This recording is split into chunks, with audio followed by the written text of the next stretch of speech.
बोले वचन रोत जन साने, बोले वचन रोत जन साने। बस हो गया, बस हो गया। भगवान शंकर के इस आयुध अजगों पर सप्तधारियों की शक्ति का प्रदर्शन। अरे विश्व में ऐसा कौन सा महिपाल अभी शेष रह गया है जिसने अपना बल इस अजगों पर न लगाया हो। मैंने तो देखा बड़ी बड़ी वीरता के डींगे मारते रहे और वीरता को प्रमाणित न कर सके। श्रीहत भाई हार ही राजा ये बैठे निज निज जाई समाजा, अपनी अपनी समाज पे जाकर बैठ गए। अरे मैंने किसी को व्यक्तिगत निमंत्रण नहीं दिया था, किसी को, सभी मेरे प्रण को सुन करके आए और सुन करके आए, वीरता का बखान करते रहे। सभी राजा मेरे प्रण को सुन करके साधारण कोट के वीर नहीं आए। ये तीय स्वयंवर भूप अनेका, समिटे सुभट एक टेका, ये शंभु सरासन काहु नटारा, हारे सकल वीर बरियारा, हारे सकल वीर बरियारा। दीप दीप की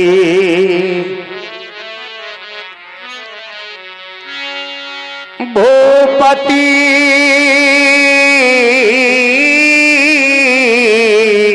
नाना आजे सुनी, हम जो पनो ठाना देव धनुजय धरि मनुजय शरीरा विपुल वीर। हेलो, आप हैं अवस्थी मेडिकल स्टोर उत्तरीपुरा से। आपके द्वारा 201 मुद्राएं रावण जी के लिए और 201 मुद्राएं बाणासुर जी के लिए प्रदान की गई हैं। कोट कोट साधुवाद, धन्यवाद। क्या मिलेगा? मेरे प्रण को पूर्ण करने वाले के लिए कौन कौन से लाभ सुनिश्चित किए गए? कुमारी मनोहरी विजयवड़ी कीर्ति अति कमनीय पावनी विरच जनो रचव न धानो दामनीय, कहा हो यो लाभो न भावा, काहो न संकर चाप चढ़ावा रहे चढ़ावो तोरब भाई पर तिल भरी भूमि न सके छड़ाई तिल भरी भूमि। अरे इस अजगौ को उठाना चढ़ाना तो दूर, कोई भी नेपाल तिल मात्र हिला तक नहीं सका। बड़े दुख के साथ मुझे ये कहना पड़ रहा है, अब मैं किसी की भी मौखिक वीरता सुनना नहीं चाहता। यदि कोई वीर है तो आगे बढ़कर आवे और वीरता को प्रमाणित कर दे, अजगौ का खंडन कर दे। नहीं तो अब जन के वो माखे भटमानी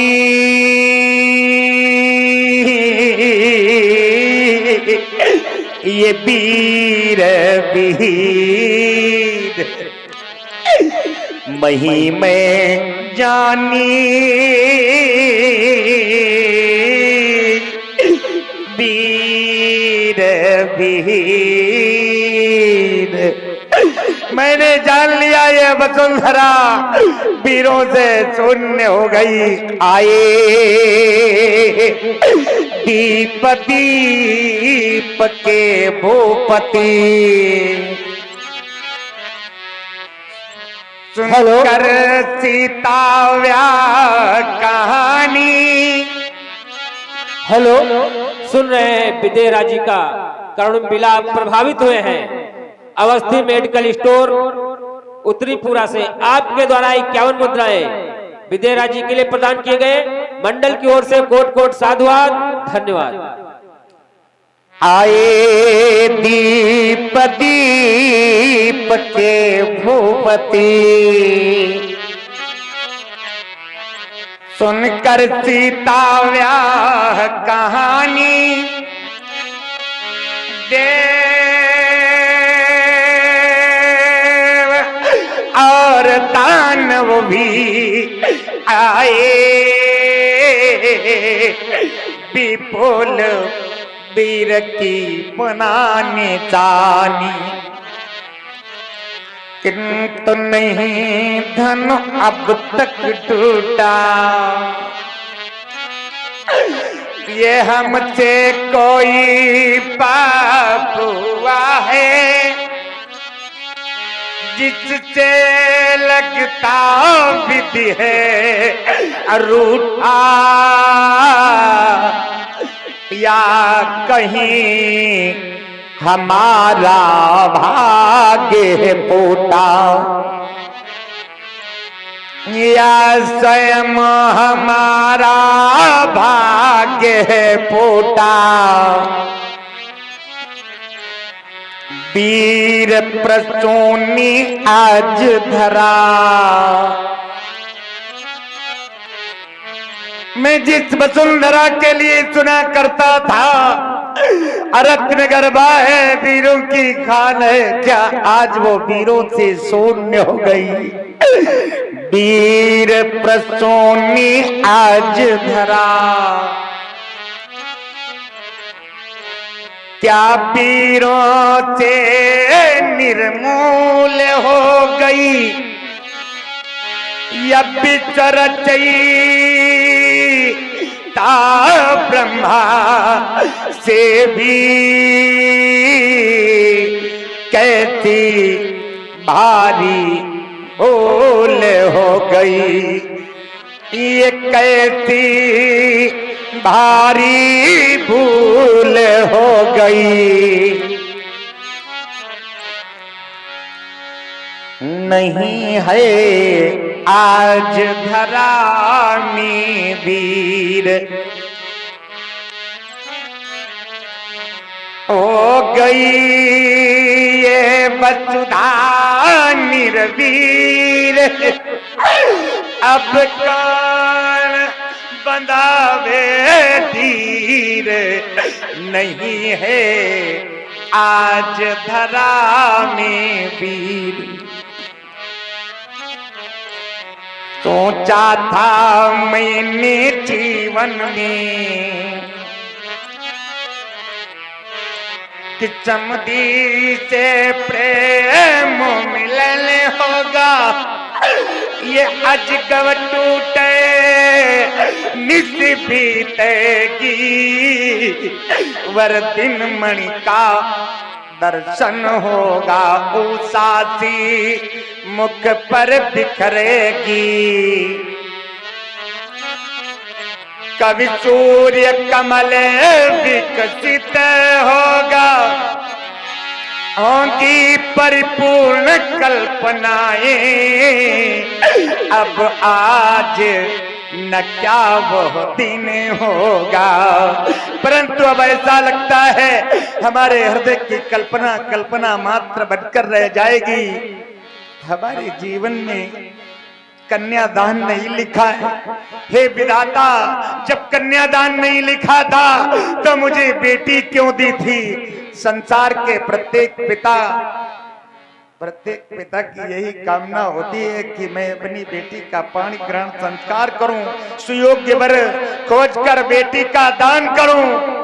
लेकिन ये अभागा जनक आज कन्यादान नहीं कर सका। क्या मेरे भाग्य में नहीं लिखा था? हे विधाता, जिस दिन से बेटी का जन्म हो जाता, सांसारिक समस्त पिता अपनी बेटी के लिए कामना किया करते हैं।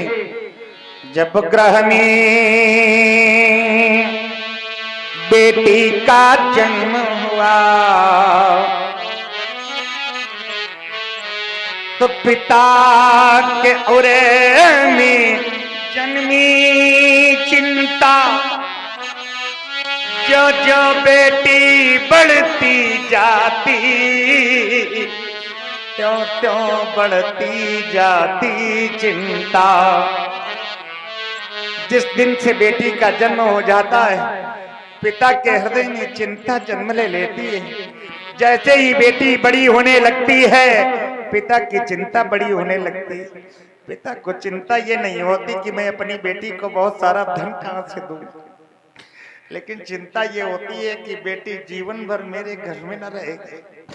आज जन्म लेकर ये मेरे आंगन में आई है, कल मेरी बेटी बड़ी होकर मुझे छोड़कर कोसों दूर चली जाएगी, लेकिन कहां जाएगी ये कोई नहीं जानता। हर पिता को चिंता इसलिए होती है कि बेटी तो मेरे कुल की मर्यादा है, बेटी ही मेरे जीने का सहारा है, बेटी तो मेरा गौरव है।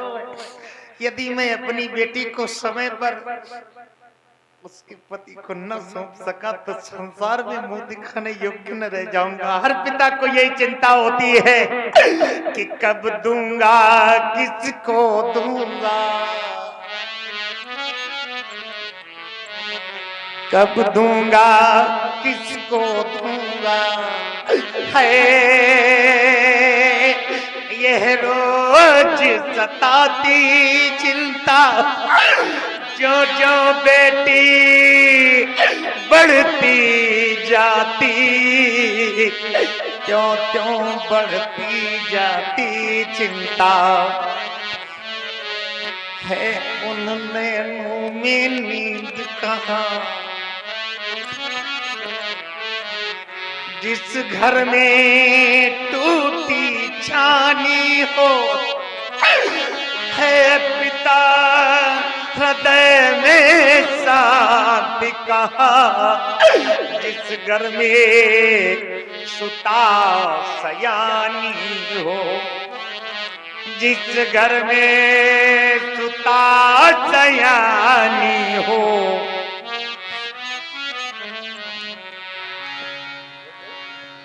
और आप हैं श्री श्यामू अवस्थी जी उत्तरीपुरा।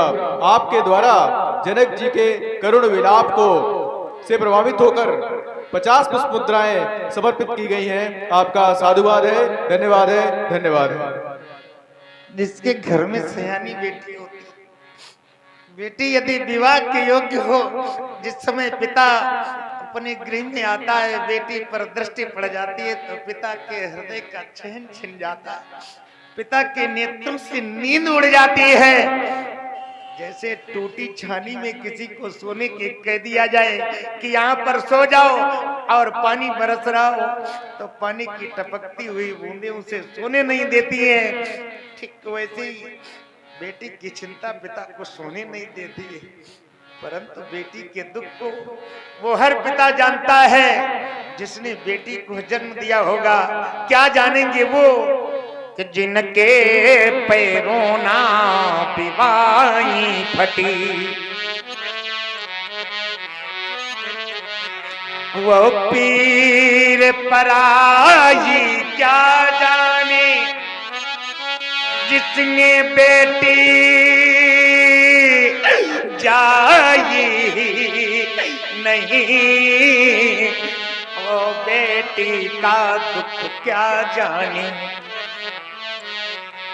पूछो जाकर उस मैया से, पिता तो केवल बेटी का लालन पालन करता है, और बेटी के दुख को तुम माता से पूछो। पूछो जाकर उस मैया से जो 9 मास उदर में रखती है, निज रक्त को दूध बना करके बेटी का पालन करती है। गीले में सोती स्वयं सदा, सूखे में उसे सुलाती है। धोखे से बेटी रो देती तो वो मैया बलि बल जाती है। क्या दुख विदा का होता है, या तो केवल वो माँ जाने, और जिनके पैरों ना पिवाई पटी वो पीर पराई क्या जाने, वो पीर पराई क्या जाने। संसार के लोग, कोई भी माता पिता ऐसे न होंगे संसार में जो अपनी बेटी को सांसारिक समस्त सुख समृद्धियां न देना चाहते हो। पिता भले ही चरित्रवान न हो, लेकिन अपनी संतान को चरित्रवान बनाना चाहते हैं। हर पिता की यही कामना होती, मेरी संतान को कभी जीवन में दुख न देखना पड़े। तभी तो हर माता पिता सांसारिक सुख समृद्धियां देकर बेटी को विदा करते हैं। सब जानते हैं कि बेटा तो मेरी संपूर्ण संपत्ति ले लेगा, बेटी तो बेचारी वही लेकर जाएगी जो मैं हाथ उठा कर दे दूंगा। बेटियां कभी पिता के साथ अपना हक नहीं जताती, नहीं मांगती हैं, लेकिन हर पिता दिया करता है। और चाहे जितना दे दे, माता पिता के हृदय को कभी शांति नहीं मिलती है। बेटी को चाहे कुछ दे दो, बेटी को चाहे कुछ दे दो, फिर भी संतोष नहीं होगा। बेटी की प्रथम विदाई में सबको एक दिन रोना होगा, सबको एक दिन रोना होगा। ये बेटियां होती हैं बेल धान, जो कहीं और उगाई जाती है, कुछ समय बाद फिर वही बेल कहीं और लगाई जाती है। बेटी तो पराया धन होती, जिसका संचय करना होगा। बेटी की ये प्रथम विदाई में सबको एक दिन रोना होगा।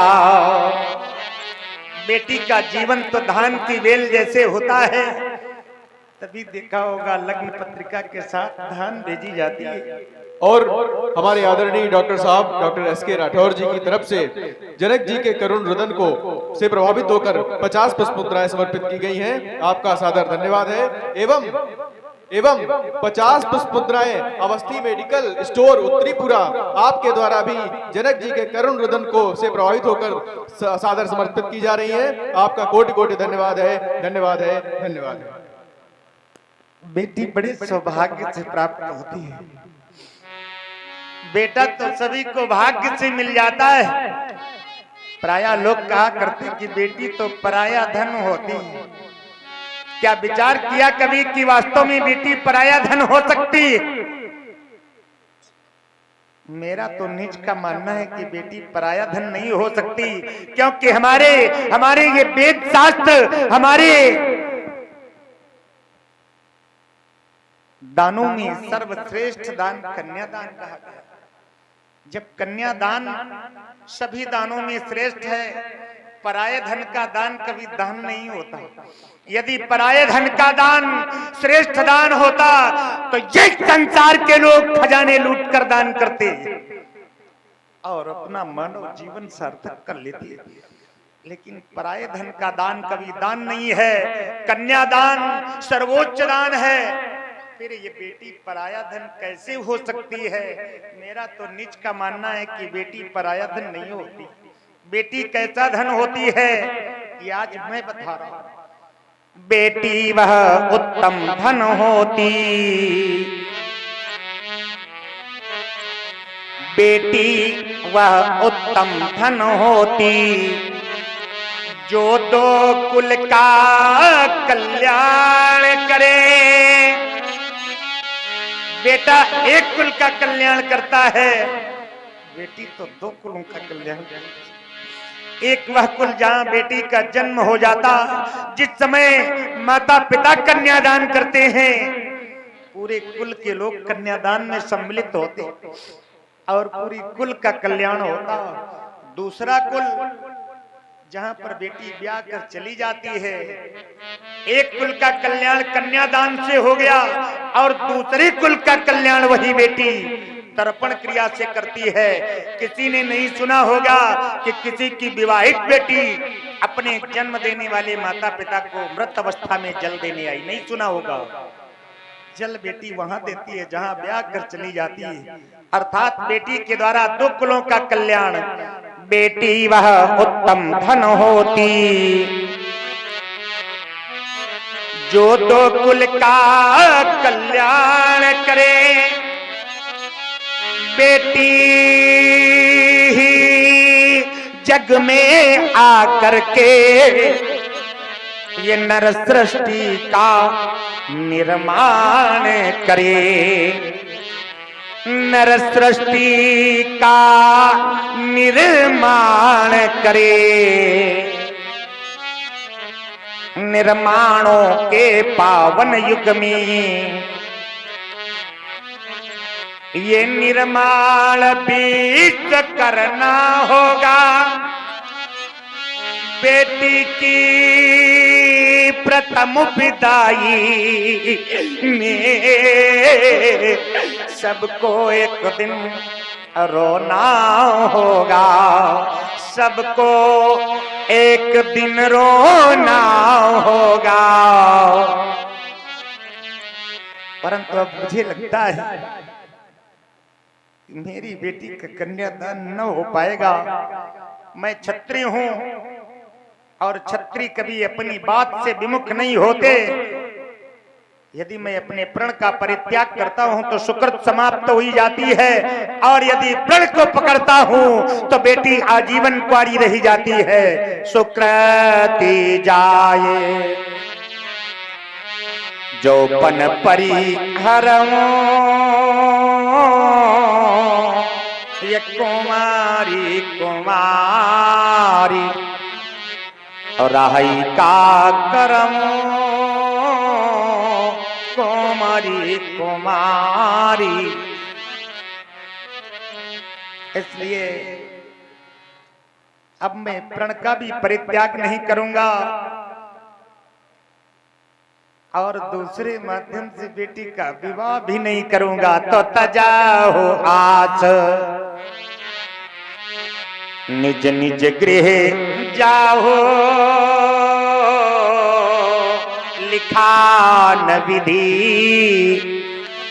वैदेही विवाहो, लिखा न विधि। अरे अब आचरा छोड़कर, हमारी मिथिला को छोड़कर तुम सभी चले जाओ। हाँ हाँ तुम्ही से कह रहा हूँ। अब क्यों बैठे हो? अरे क्यों बैठे हो? क्यों बैठे हो सूरों वीरों? ये निज निज भवनों को जाओ तुम, प्रस्थान करो इस मिथिला से, कायर इतिहास लिखाओ तुम। बड़ी बड़ी वीरता के ढींगे मारते रहे, नहीं जाना था कि सिंहों के वेश में ये चारों ने हमारी मिथिला के लिए प्रस्थान किया। आसरा छोड़ प्रस्थान करो, दुख दिया हमी को दाता ने, ये सीता सुकुमारी का विवाह लिखा ही नहीं विधाता ने। विचार कर रहे होंगे कि राजा जनक अपनी बेटी के लिए रो रहा ना, मैं क्षत्रिय हूं, केवल अपनी बात के लिए रो रहा, नहीं तो मैं ब्रह्म तत्वदर्शी, मैं ब्रह्म तत्वदर्शी, ये ब्रह्म ज्ञानियों में ज्ञानवान, देह का न ज्ञान, मैं विदेह कहा जाता हूँ। ये विश्व वीर मंडली में कायर न पुकारा जाऊं, ध्वजधारियों में सिरध्वज कहलाता हूँ। पर क्या करूं, बंधन है प्रतिज्ञा का जो रुलाता है मिथिलेश को, निज करनी का आज यही फल पाता हूँ। अवश्य ही मुझसे कोई अपराध हुआ जो आज इस रूप में प्रस्तुत हुआ है, मुझे अब कुछ अच्छा नहीं लगता। घनी अंधेरी रात मिले, घनी अंधेरी रात मिले, ये जगमग नहीं सुहाती, प्रण छूटने से पहले ये फटे हमारी छाती। अरे किसकी आड़ गहूं, जब कोई वीर नहीं दिखाई देता किसकी आड़ गहूं, मैं ये मुंह कहां छुपाऊं, हृदय वेदना को अपनी अब मैं किसी सुनाऊं। कोई सुनने वाला नहीं, कौन पहुंच देगा मेरे आंसू, जब कोई वीर नहीं दिखाता, इसलिए सभा को छोड़ तजो, अब प्रण समाप्त किया जाता।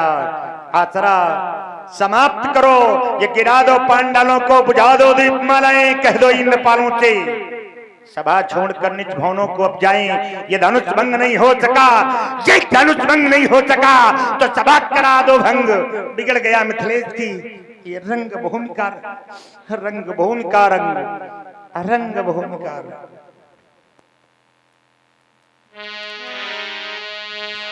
जनकी बचे तूने सब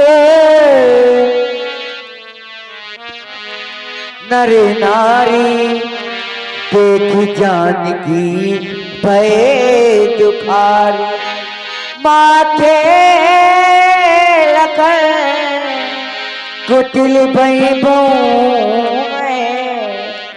रघुपति भरी कति नयन रितौं, कैला तकत रघुवीर डरि लगे बचन जनबान, नाई रामपति कमल सिर बोले गिरा प्रमाण। मैथिली प्रतियोगिता में भाग लेने वाले प्रतियोगियों, सुना आप सभी लोगों ने अष्टांग योगी के वचनों को। अब तन को माखाए फटमानी, वीर विहीन मही मैं जानी। मैं तो सुनाया करता था कि मिथिला में वेदांत की चर्चा हुआ करती है, ज्ञान की चर्चा हुआ करती है। क्या यही ज्ञान की चर्चा हो रही है? क्या यही वेदांत की चर्चा हो रही है? एक और राजा को वैदेही की आस, और दूसरी ओर आहिए वीरों का प्रयास। भैया मैं सुंदर सन से यहाँ तक आया था, देखा था एक और विचार, चंद्रोदय अप्रोक्षानुभूति, विचार सागर, तत्वबोध, आत्मबोध, ब्रह्मसूत्र, यथा तो ब्रह्म जिज्ञासा मिथिला के आचार पंडित के छात्रों को लगवा रहे थे। मैंने तो निर्णय लिया था मिथिला ज्ञान की नगरी है, अध्यात्म की ओर झुकाव है इसका। राजा जनक का जीवन, राजा जनक का जीवन जल में चमक पाती, जैसे कमल और कमल का पत्ता